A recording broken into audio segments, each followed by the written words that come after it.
તમે એક ગુજરાતી ગીત સાંભળ્યું છે, હું તું તું તું તું તું જામી રમતની ઋતુ, હું તું તું તું તું તું જામી રમતની ઋતુ.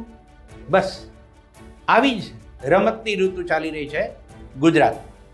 સ્થાનિક સ્વરાજની ચૂંટણીઓ છે અને ચૂંટણીમાં અલગ અલગ રાજકીય પાર્ટીઓના રંગ અને ઢંગ આખું ગુજરાત જોઈ રહ્યું છે.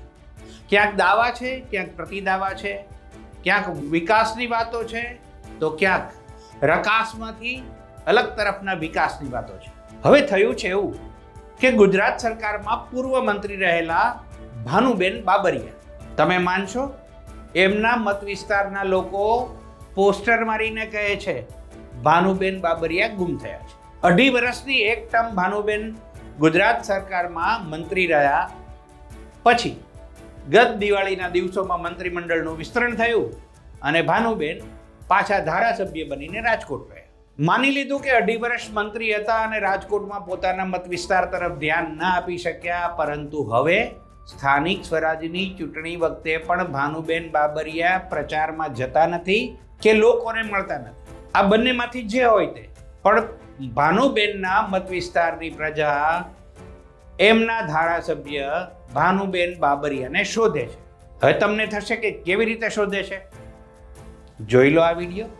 છેલ્લા 5-7 વર્ષથી તંત્ર અને ધારાસભ્યને રજૂઆત કરી છે, છતાં કોઈ પણ પ્રકારનું યોગ્ય નિરાકરણ આવેલ નથી.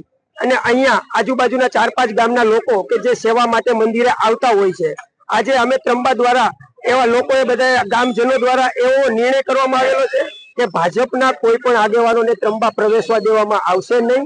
અને અમારા ધારાસભ્ય અને કેબિનેટ મિનિસ્ટર શ્રી ભાનુબેન બાબરિયા કે જેઓ 2022ની ચૂંટણી પૂરી થઈ ગયા પછી એક પણ વાર ત્રંબાની મુલાકાતે આવ્યા નથી કે ત્રંબાના શું પ્રશ્ન છે, આવડું મોટું પૌરાણિક સ્થળ આવેલું છે તો એને આવવું જોઈએ.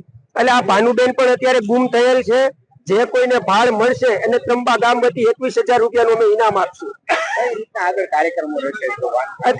અત્યારે જો હવે આ અમારી રજૂઆત છે જે ટૂંક સમયમાં નહીં સાંભળવામાં આવે તો અમે રસ્તા રોકો આંદોલન પણ કરશું. કારણ કે આ જે સનાતની કહેવાતી આ પાર્ટી છે